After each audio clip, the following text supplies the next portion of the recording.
Sunday, November 5th will be kind of a double feature comm day, featuring both Wooper, which has been out, it's been shiny for a very long time, but also the global release of Paldean Wooper. And with the release of that will also come the shiny debut of the brand new Pokemon. Any normal Wooper that is evolved during this time into Quagsire can actually learn the charged move Aqua Tail, which I think is going to end up being a legacy move. And with Aqua Tail, it'll have 50 power for both trainer battles and gyms and raids, so it's actually going to be making it even more useful in PvP. Quagsire is already an absolute unit for GBL and Great League, so I think having the extra moves is going to make it that much better. And any Paldean Wooper that's evolved during this time into Quagsire can actually learn the bug move Mega Horn, which is going to have a power of 110 for both trainer battles and in PvE with gyms and raids. So it's a very good coverage move, and I think it's going to make it even more useful in PvP. I'm not sure exactly how Quagsire is going to stack up with the rest of the meta just yet, but I think with giving it a pretty solid meta-relevant move, I think it's going to automatically put it towards the top of the class already, right out the gate. As always with Community Day, you can play for free, but you can also buy a $1 ticket in the in-game shop. You can't use Pokecoins, you actually have to go through PayPal or Google Pay or whatever you guys use. But you can buy a special research ticket for $1, or you can gift it to a friend, and that's going to give you some premium in-game items. Usually it's like incubators, rocket radars, things like that, and also additional encounters with the featured Pokemon. And because again it's going to be your research Pokemon, it's going to have a base floor of 10, 10, 10, and that's where a lot of people get have the highest odds of getting a Hundo or a Shundo. So personally, I always buy one anyways. But yeah, if you're kind of on the fence, I think it is worth it. Just for the encounters alone, not to mention the in-game items that they give you for completing the tasks, usually more than equates to the $1 you spent on it. The event bonuses, you'll get 2 times candy for catching Pokemon. Now that's not just exclusive to the Comm Day Pokemon, that is for anything. So if you have a research stack of things that you want more candies for, definitely grind that out as well. If you have a coin bag for Gimme Ghoul, if you need more Maltan candies, crack open a mystery box, so you'll get double candy for anything you catch during the event. You also have 1/4 hatch distance when eggs are placed in incubators during the event period. So my tip for this, I think, seems kind of straightforward and kind of common sense. If you have eggs that aren't in incubators like a day before the event or like the morning before, just hold off. Just wait until 2 o'clock, and that way you get the 1/4 hatch distance, especially for people who are free to play. If you have a bunch of 12k eggs or 10k eggs or 7, anything that's more difficult to hatch, wait until the 2 o'clock period and put it in your incubator, and it's going to go from 12 down to 3 kilometers.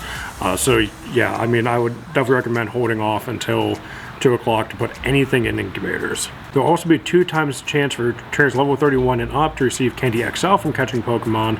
Lure modules activated during the event will last for 3 hours.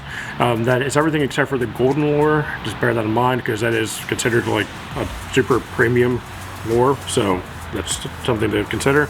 And just like the lure modules, incense will also last for 3 hours. The difference with the lures and the incense is actually stackable, so you can put one right on at 2 o'clock, and that can give you from 2 to 5, or you can do what the cool kids do and stack like 8 incense, so you have like 24 hours worth of incense, and all you do is drop 8 compared to 48 or 24, however long incense lasts, and you can do the math on that. But keep in mind that does not apply to the daily adventure incense, which is going to last its normal 15 minutes. As always, you can take a few snapshots of your buddy, of wild spawns, whatever, and not only do you get points of progress towards the cameraman medal, but you also get additional spawns of the featured Pokemon. I think you can do up to 5 times, that's what it usually is, but yeah, I mean, it's 5 free encounters, so, and also 5 more points of progress, because you're guaranteed to get a photo bomb, so kind of worth doing that. Trainers can make an additional special trade during Comm Day, and any trade that is made during the event will actually cost you 50% less Stardust, which is absolutely huge.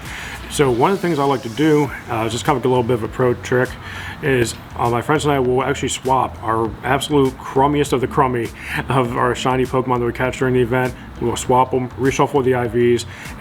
We still are looking for the Shundo, but again, it does make a little bit more likely that you get something good. Now, while the event runs from 2 to 5, there actually will be 4-star raids active from 5 p.m. till 10 p.m. local time. So if you want a few more encounters with more shinies, definitely knock out the main raid boss, and then for 30 minutes Wooper will be spawning around the gym for an additional 30 minutes with the same shiny odds. Field research will be available during the events as well. It's usually things like catch 3 of the Community Day Pokemon, and then X happens, and usually the X is more Stardust, Ultra Balls, and more encounters with the featured Pokemon. And because it is research, yet again, has a base floor of 10, 10, 10. So you're going to increase your odds of getting a hundo, getting a nice 3-star, getting a shiny hundo or a shiny 3-star. So definitely grind those out. So if you're still working on the Pokemon Ranger medal, which is completing 2,500 field research tasks, if you're still working on that, these are going to be the easiest research tasks in the game because the Wooper is going to be popping up everywhere. So definitely grind out as many of those as you possibly can, not just for the benefits I mentioned earlier, but also if you're still working on that medal, this could be the easiest opportunity to get it. There will also be 2 Community Day bundles available in the in-game shop. For 1,350 Pokecoins, you'll get 50 Ultra Balls, 5 Super Incubators, 1 Elite Charge TM, and 5 Lucky Eggs, which I think is actually a pretty good value because just the Incubators alone is like 1,000 coins because they're 200 coins a piece. So it really depends on how much you value Ultra Balls and the Elite Charge TM. But yeah, I think that's actually pretty solid. So 480 Pokecoins, you'll get 30 Ultra Balls, 1 Incense, 3 Super Incubators, and 1 Lore Module. So I think both of them are pretty good value. Just depends if you want to spend extra coins. If you accumulate enough coins by defending gyms long enough, then these might be some good options for you. And also, as always, there will be stickers that you can put on gifts, so if that's something you like to do, add a little bit of flair and pizzazz to the gifts you send out. There will be some pretty cool Com Day stickers available for that as well. You can get them by spending Pokestops, opening gifts, and purchasing them from the in-game shop. Personally, I'll just be collecting them just by spinning stops, but that's just me. So yeah, overall, I'm actually pretty excited about this one. They've really been pushing more Paldean Pokemon out. I kind of wish they would do the same thing with the Galarian Pokemon, because they kind of just skipped almost all of that. But yeah, I'm actually overall looking forward to this one. More than anything, because I already have a shiny Wooper and a Quagsire on my account. I'll be grinding the new shiny as much as possible, but I also do want to get a better GBL Quagsire. I have a good one, but I want a great one if I can. That's kind of what I'll be on the hunt for. And as always with Community Days, I will be posting a challenge video shortly after the event. So probably Monday or Tuesday, I'll probably have that out. And I really want to get the community involved as much as possible. Zach and I had an absolute blast during Timber Community Day, and I kind of want to do kind of the same type of thing.